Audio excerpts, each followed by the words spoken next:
estudando um pouco sobre doutrinas, e começamos com a doutrina da Palavra de Deus, a bibliologia, e estamos tirando lições preciosas para a nossa vida, e também conhecendo um pouco sobre a veracidade, a importância da Palavra de Deus para nós e também, obviamente, para o nosso Deus. Então, hoje de manhã, fique em pé comigo, aqueles que podem. Hebreus 1:1 é o texto que nós vamos dar início à aula de hoje. Quantos decoraram Hebreus 1:1? Conseguiram? Não conseguiu? Havendo Deus antigamente falado, né? Muitas vezes e de muitas maneiras aos pais pelos profetas, falou-nos nesses últimos dias pelo Filho. Amém? Hebreus capítulo 1, verso 1. Quem achou, diga amém. Amém, irmão Laércio. Hoje, devido à chuva, devido também a esses resfriados, né, que está tendo, estamos com um grupo um pouco reduzido, mas Deus vai estar curando e visitando, né, estes amados irmãos. Vamos ler todos juntos? Vamos ler.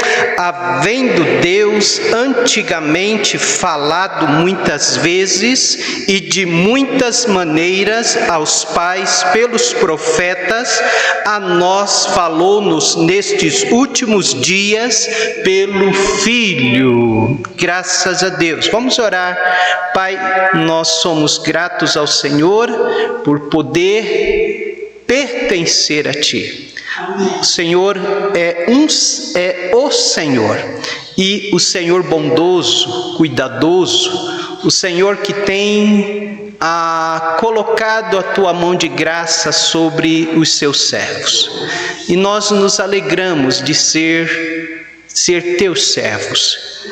E não há algo tão precioso, mais precioso para nós do que Te servir e honrar o Senhor com a nossa vida, com o nosso talento, e agradecemos porque o Senhor quer ser conhecido por nós, e o Senhor se revelou a nós de muitas maneiras e muitas vezes no Velho Testamento, e agora o Senhor se revela de forma extraordinária através do Teu Filho Jesus. E nós queremos aprender do Senhor, aproveitar essa generosidade do Senhor de se mostrar, se revelar a nós. E nós queremos Te agradecer porque o Senhor nos deu a Tua palavra, e é através dela que temos conhecido melhor o Senhor, que temos crescido na fé, no entendimento, e temos nos tornado homens e mulheres melhor, porque ela tem sido o ensino, tem nos lapidado, tem nos transformado, tem, ó Pai, lapidado de forma grandiosa a nossa vida.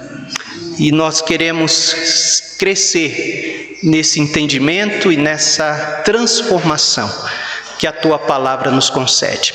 Obrigado, Pai, por cada irmão hoje de manhã, em especial a vida da nossa irmã Lourdes. O Senhor é conhecedor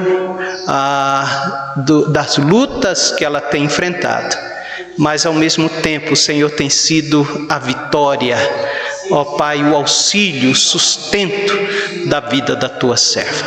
E nós nos alegramos e agradecemos ao Senhor por tudo que o Senhor tem feito nela e através dela. Assim oramos em nome de Jesus. Amém.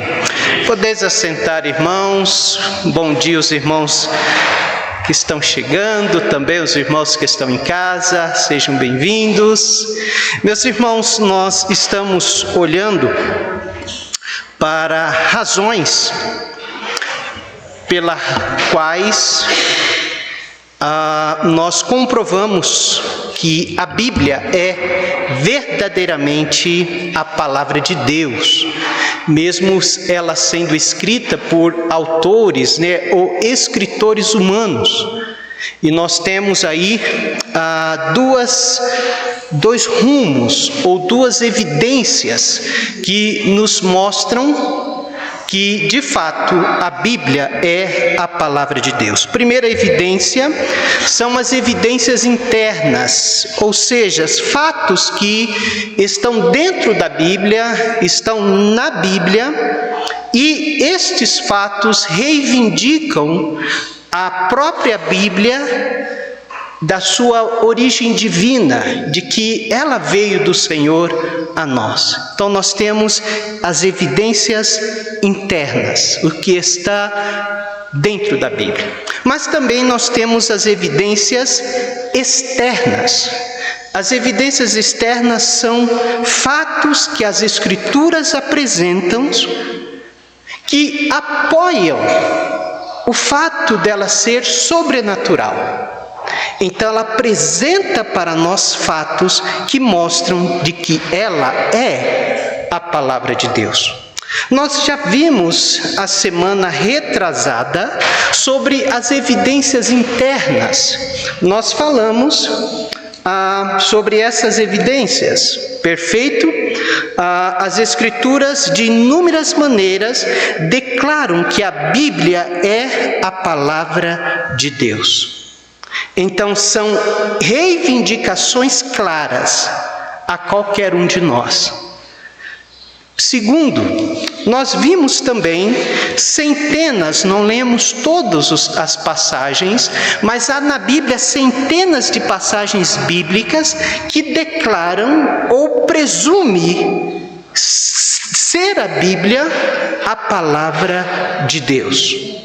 Nós olhamos para o Salmo 19 e vimos ali, olhamos também para Hebreus capítulo 1, verso 1 e verso 2, perfeito? Mas hoje nós iremos começar a falar sobre as evidências externas que comprovam que a Bíblia é a palavra de Deus. Primeiramente, meus irmãos, a primeira evidência externa diz respeito à continuidade da Bíblia, a continuidade dos fatos que a Bíblia apresenta, perfeito? Então, o que nós podemos aprender? Um dos fatos mais incríveis sobre as Escrituras é que, apesar de ter sido escrita por mais de 40 autores distintos, autores esses que viveram ao longo de um período de cerca de mais de 1.600 anos. Então nós vamos ter aí Moisés começou os seus escritos lá pelo ano 1500 a 1400 antes de Cristo. Estamos falando ali na formação do povo, da nação de Israel, 1400 a 1500 antes de Cristo. Moisés. Agora você pega Moisés e vai até João, que escreveu o último livro da Bíblia. João escreveu o seu livro aproximadamente em torno de 90 a 96 depois de Cristo. Este período de Moisés até João, o último livro da Bíblia, vai dar um período de mais de 1.600 anos. Sem contar a diversidades, a classe social de cada um desses autores. Nós estamos falando de rei, como Salomão, estamos falando de pescadores ou pescador, como Pedro, estamos falando de médico, como Lucas, estamos falando de poeta, como Davi, estamos falando de copeiro, como Neemias, estamos falando de primeiro-ministro como Daniel, estamos falando de fazendeiro como mais alguém, Amós, que era copearista, me ajudem? Criação de gados.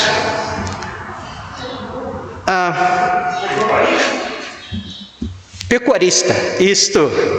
Então nós temos aí diversidade de classes sociais desses homens.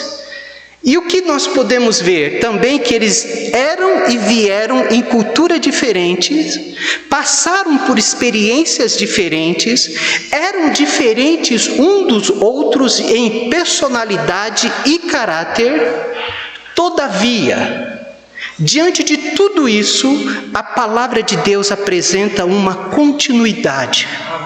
Como esses homens vivessem no mesmo tempo, tivessem as mesmas experiências, desde Gênesis a Apocalipse. Isso é sobrenatural. Louvado seja o nome do Senhor. Ainda, o que nós podemos falar sobre a continuidade das Escrituras Sagradas? Ela pode ser vista também na sequência da história.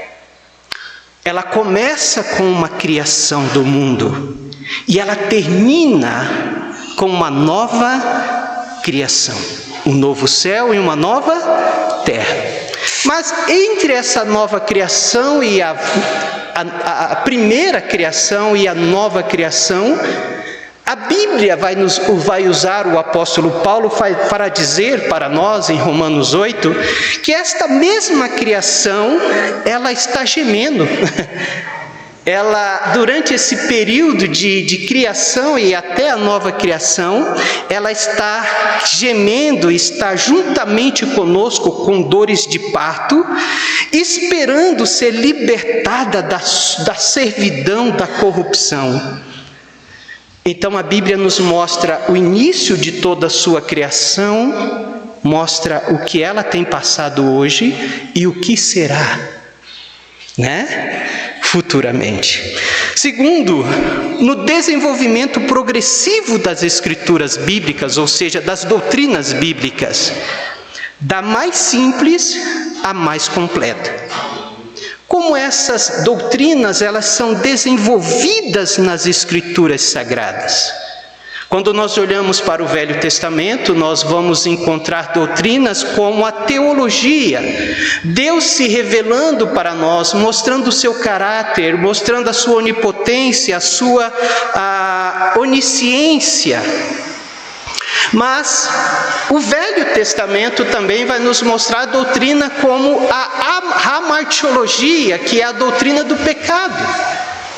Quando nós olhamos para Ezequiel, capítulo 18, ele vai dizer que a alma que pecar, essa morrerá. Mas esta doutrina, ela não fica apenas no Velho Testamento, ela vai se desenvolvendo, se desenrolando até o Novo Testamento, até Apocalipse. Nós vemos também a continuidade da Bíblia no cumprimento de todas as profecias, em cada um no seu tempo. Elas não ficaram lá atrás, mas ela tem se cumprido, cada uma dentro do seu tempo. Nós vemos também no desenvolvimento do seu tema principal. Qual o tema principal das Escrituras? A redenção do homem. Começa lá em Gênesis 3,15, mas em toda a Bíblia o Senhor está desenvolvendo, continuando, dando continuidade a esse tema da redenção do homem. A Bíblia também nos antecipa, apresenta e mostra a realização de um personagem principal das Escrituras. Quem é? Jesus. A Bíblia, ela nos antecipa informações sobre ele, apresenta esse personagem no Novo Testamento. Essa antecipação nós vemos no Antigo Testamento, profecias acerca dele. Ela nos apresenta esse personagem no Novo, mas ela também mostra a exaltação desse personagem, seu sacrifício na cruz, não é isso? A sua entrega, a sua ascensão aos céus, e como ele se encontra hoje como aquele que está à destra do Pai e está advogando em favor daqueles que o seguem e o aceitaram. Então a continuidade da Bíblia é uma evidência externa de que de fato ela é a palavra de Deus. Amém? Segundo, a extensão de revelação bíblica. Está falando do que ela revela. A revelação bíblica estende de eternidade passada à eternidade futura. E ela revela para nós fatos que somente Deus pode saber. Esta revelação, ela funciona como um grande telescópio, vamos dizer assim. Telescópio esse que esquadrinha o universo. E esse grande telescópio que a Bíblia nos fala das alturas dos céus. Mas não somente, ela pega também a profundeza do inferno. Ela vai falar dos céus. Ela vai falar passagem como Isaías, que viu o Senhor sentado no seu trono e serafins voando ao seu redor e dizendo... A Bíblia mostra os céus. Vai mostrar a experiência de... foi apedrejado Estevão. Estevão vê o Filho de Deus em pé à direita do Pai. Então ela mostra o céu, mas ela também mostra o inferno. Ela vai usar homens como Marcos no seu livro, que vai dizer que há um lugar onde o bicho não morre, o fogo nunca apaga. Ela é um grande telescópio que pega os céus e o inferno. Mas a Bíblia também é um grande microscópio, porque ela revela para nós ínfimos detalhes do planos e do propósito de Deus. Ela mostra os tempos, cada coisa acontecendo no seu tempo. E Deus dando detalhes daquilo que vai acontecer em determinado tempo. Ela esmiuça, ela mostra aquilo que está ali, mas nós não enxergamos. Ela mostra também como um grande microscópio a perfeição da sua criação. Como Deus criou o homem, criou a mulher. Quando nós começamos a ler o livro de Jó, a partir do versículo 38, Deus chama Jó a atenção. Vem cá, Jó, deixa eu falar algumas coisas para você. E ali, a partir do versículo 38, Deus começa a esmiuçar para nós a sua criação. Quem é você? Onde você estava quando eu coloquei os termos? Lembra? Os fundamentos da terra. E ele fala sobre os animais, os tempos das cabras monteses. Ele é extraordinário e a Bíblia revela isso para nós. Tanto aquilo que um grande telescópio mostra e aquilo que um grande microscópio mostra. Detalhes. Coisas que somente pode vir desse Deus Todo-Poderoso. Amém?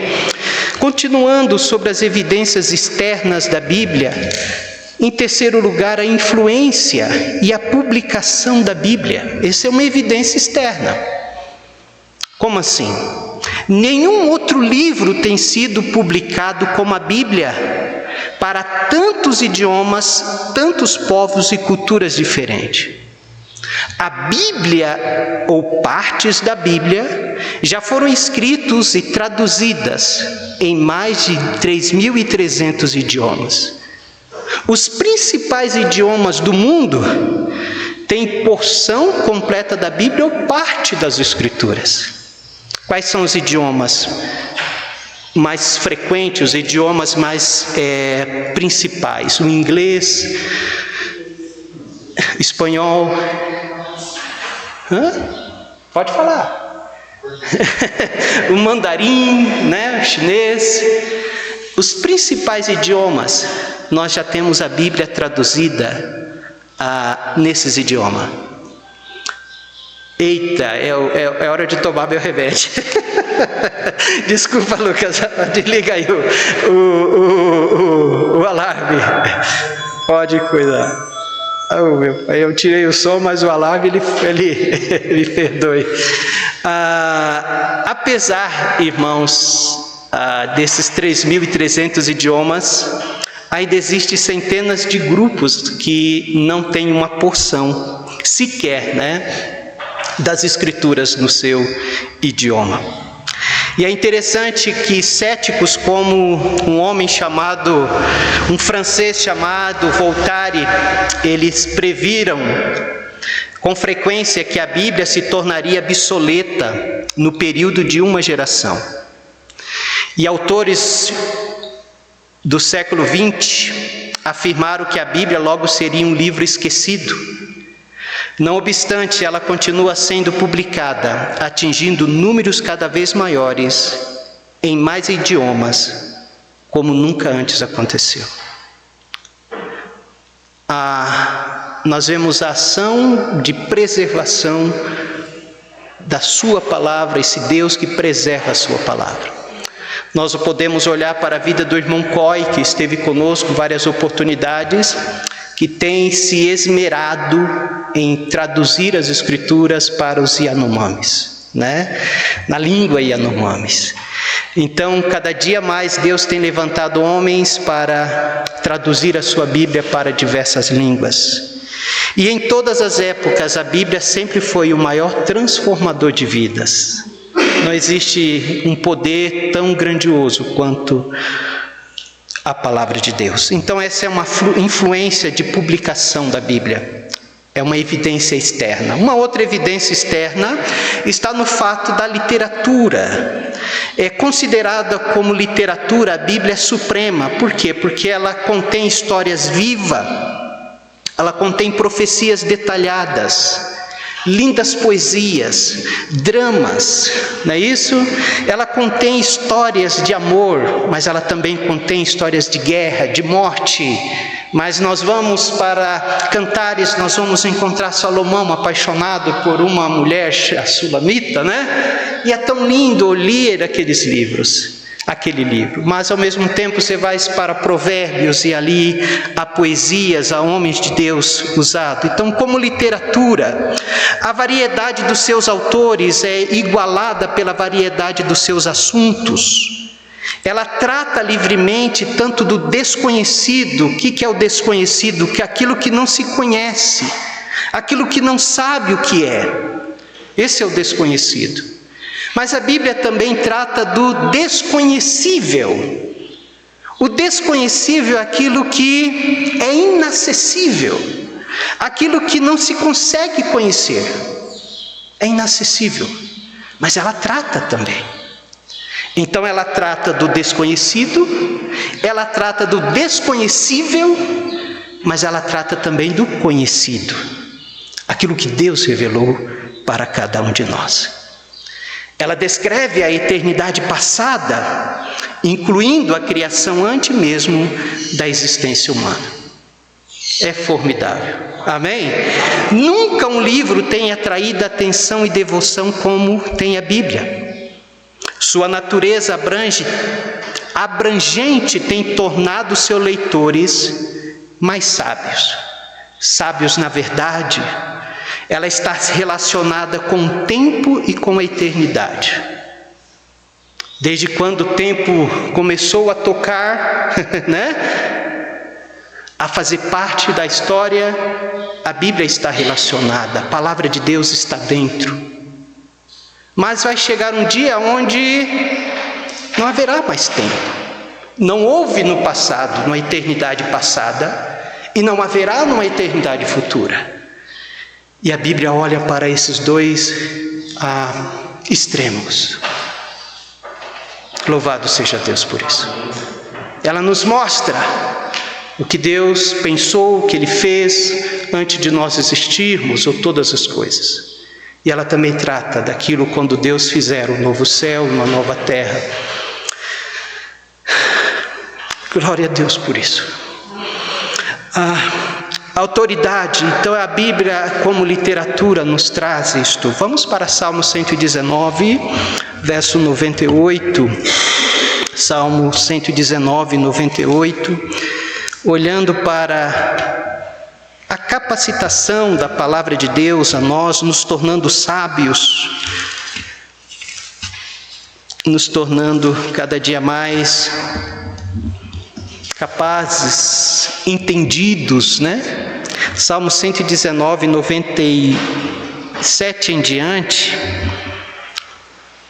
Diz assim, quantos estão comigo? Amém? Salmos 119, 97. Diz: ó quanto amo a tua lei, é a minha meditação em todo dia. Tu, pelos teus mandamentos, me fazes mais sábio do que os meus inimigos, pois estão sempre comigo. Tenho mais entendimento do que todos os meus mestres, porque os teus testemunhos são a minha meditação. Entendo mais do que os antigos, porque guardo os teus preceitos. Desviei os meus pés de todo o caminho mau, para guardar a tua palavra. Não me apartei dos teus juízos, pois tu me ensinastes.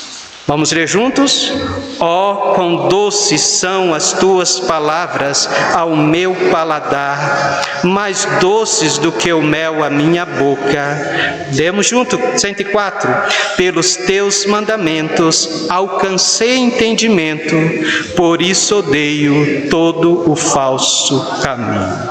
Então ela nos torna sábio, ela nos torna entendido, ela nos torna preparados e capazes. São os ensinamentos do próprio Deus a nós. Uma outra evidência externa, meus irmãos, é a autoridade sem preconceito da Bíblia. Ela é uma autoridade, mas não há preconceito em sua autoridade, no que diz respeito ao homem. Apesar de ser escrito por homens, a Bíblia é uma mensagem de Deus aos homens. Ela não resultou em preconceito em favor dos homens. Os irmãos entendem?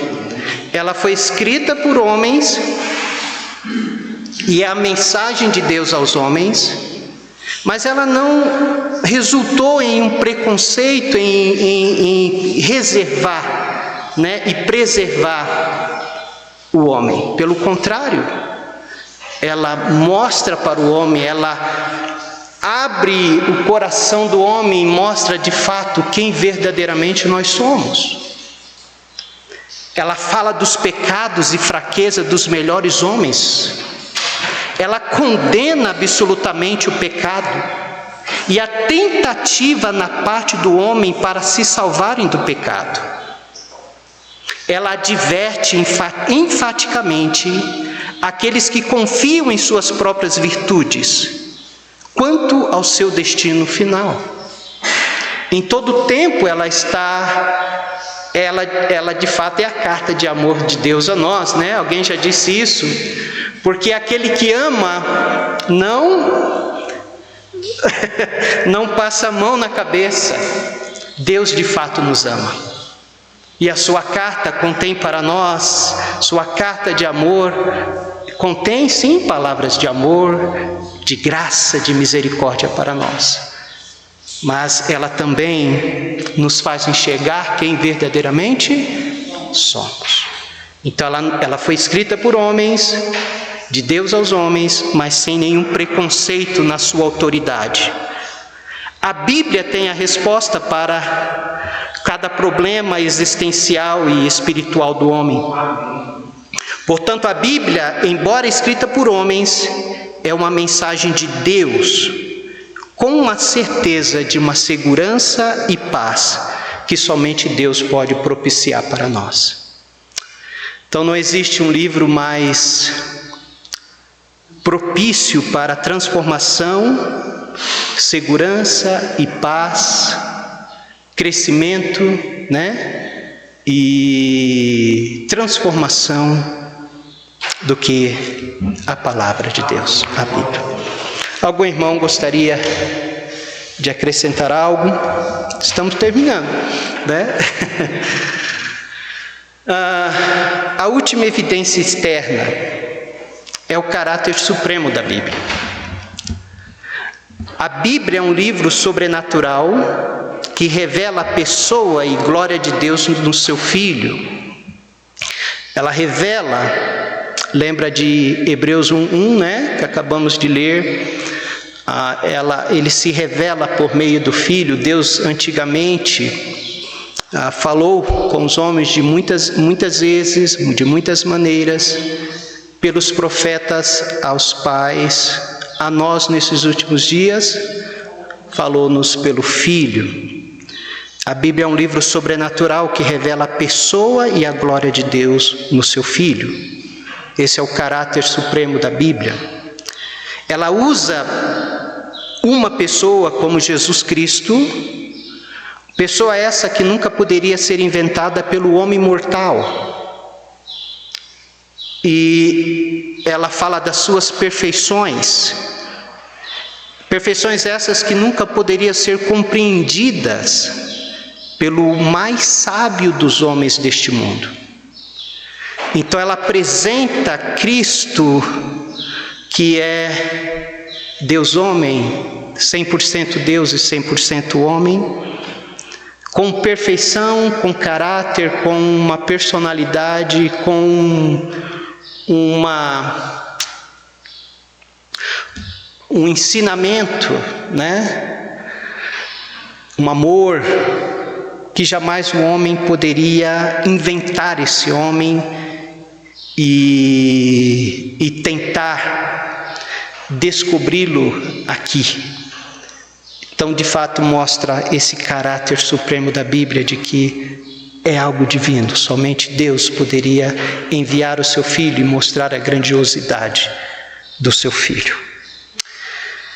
Por causa da combinação, então, para concluir hoje de manhã, por causa da combinação de qualidades humanas e sobrenaturais que são vistas na Bíblia, uma semelhança pode ser vista, então, entre a Bíblia, como palavra escrita de Deus, e com o Verbo da vida, o próprio Jesus Cristo. Então, olhando para essa combinação de qualidades humanas, olhando para o sobrenatural, nós vamos ver uma combinação muito perfeita, muito semelhante, muito idêntica, entre a Bíblia e o próprio Filho de Deus. A primeira combinação de qualidades, os dois são sobrenaturais. Combinam perfeitamente em humanidade e divindade, assim como o Filho e a Palavra são divinos. Segundo, tanto a Bíblia quanto o Filho, os dois transformam aqueles que creem. Sim ou não? Como os dois são rejeitados por os que não creem, em outras palavras, a palavra é Jesus e Jesus é a palavra. Ela transforma aqueles que creem, assim como Cristo transforma, e também rejeita aqueles que não creem, tanto Cristo quanto a sua palavra. Então, em outras palavras, Jesus é a palavra e a palavra é Jesus. João 1:1, vamos até lá? No princípio era o Verbo.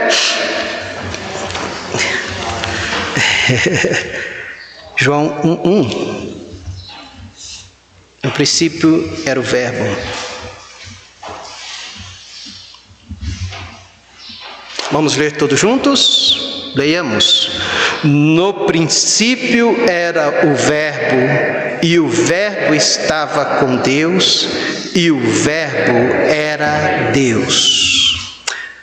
As revelações que apresentam tanto a palavra quanto Jesus são, ao mesmo tempo, simples como a mente de uma criança e tão complexas quanto o tesouro infinito da sabedoria e do conhecimento divino, bem como tão duradoura quanto Deus se revela. Louvado seja o Senhor por isso. Elas revelam coisas simples, assim como o Pai e a Palavra, que até uma criança pode entender, mas ela também revela coisas complexas da sabedoria, do conhecimento divino. bem como tão duradouras quanto Deus que se revela. Assim como o Filho quanto a sua palavra durarão e são eternos para a glória do Senhor. Eu quero concluir dizendo, meus irmãos, que a Bíblia é a eterna palavra de Deus. Foi dada ao homem por Deus para ser o absoluto, o supremo, o competente, o infalível e imutável padrão de fé e prática. Amém? Nós cremos na preservação miraculosa da Bíblia. Deus tem preservado a sua palavra. Cremos firmemente que, embora as tempestades de desaprovação continuem a se levantar contra a palavra de Deus, e cada ano tem se levantado essa tempestade de querer desaprovar a Bíblia como a palavra de Deus, a confiança do humilde crente nela, primeiramente, é justificável. Segundo, é confirmada por ela mesma. Dos seus servos mais humildes que confia nela, que dá a ela todo o crédito, a sua confiança e a minha nela é justificada e confirmada por ela mesma. E este volume sagrado é e sempre será o livro de Deus.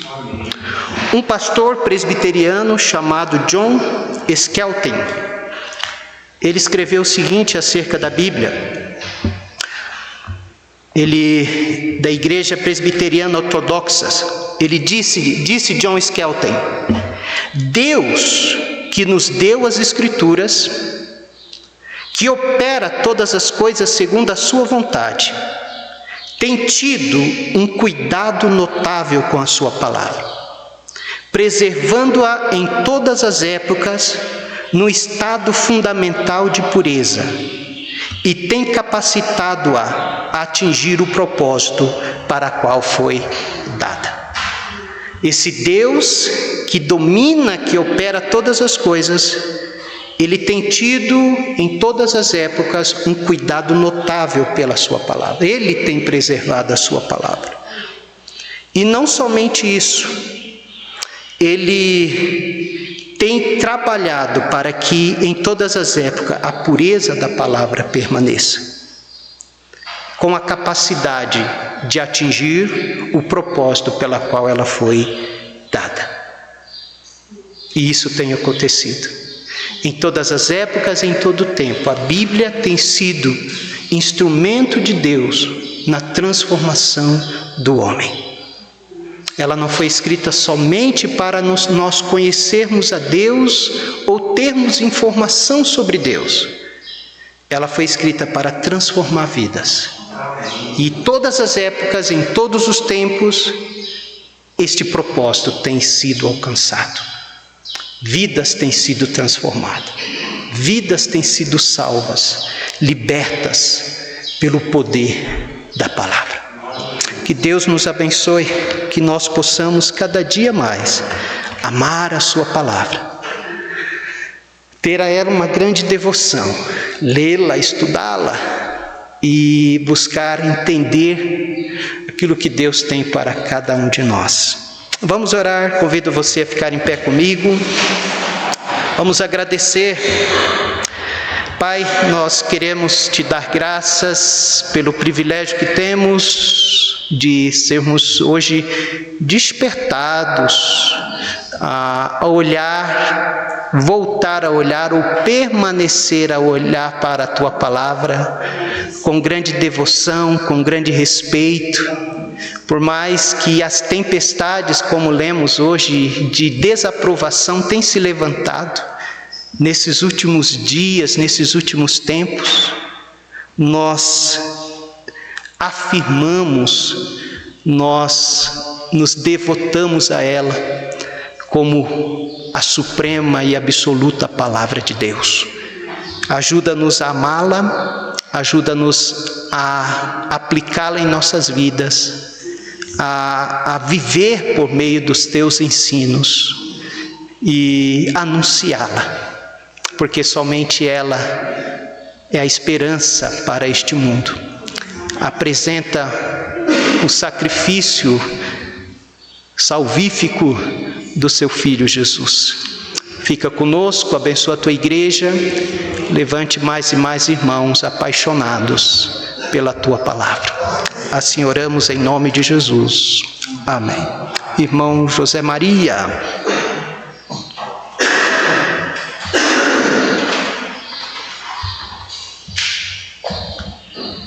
Nós estaremos louvando o Senhor com o hino de número 375. Os irmãos que estão preparados para dízimos e ofertas estarão adorando o Senhor aqui.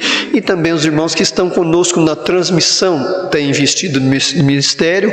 E conta corrente será para dízimos e ofertas e poupança para missões. Vamos cantar alegremente o hino 15, né? Hoje o nosso músico Moore não trouxe alguns, né? Então vamos ter que fazer umas modificações aí. Deixa eu achar o 15 aqui. Hino de número 15.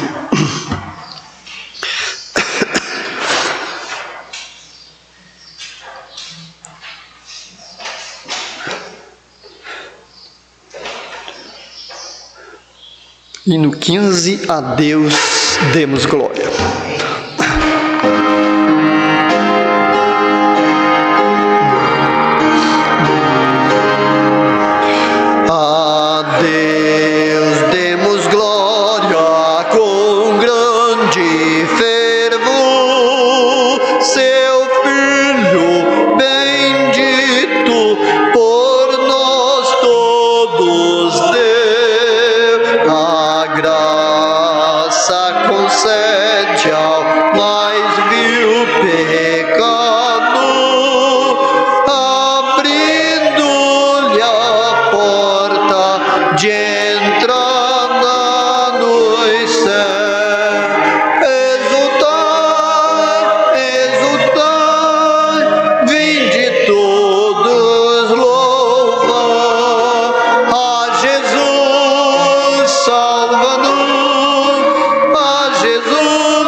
Nos céus com os santos.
passo a palavra para o pastor fazer os encerramentos finais. Nós vamos orar então, irmãos, agradecendo por este tempo. Eu creio que o pedido de oração principal é pela saúde.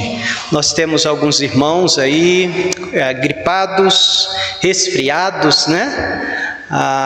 Ore também pela minha saúde, Deus dê força e renove minhas forças físicas. Vamos continuar orando pela nossa irmã Lourdes, né? Sua saúde, sua força, seu tratamento, né?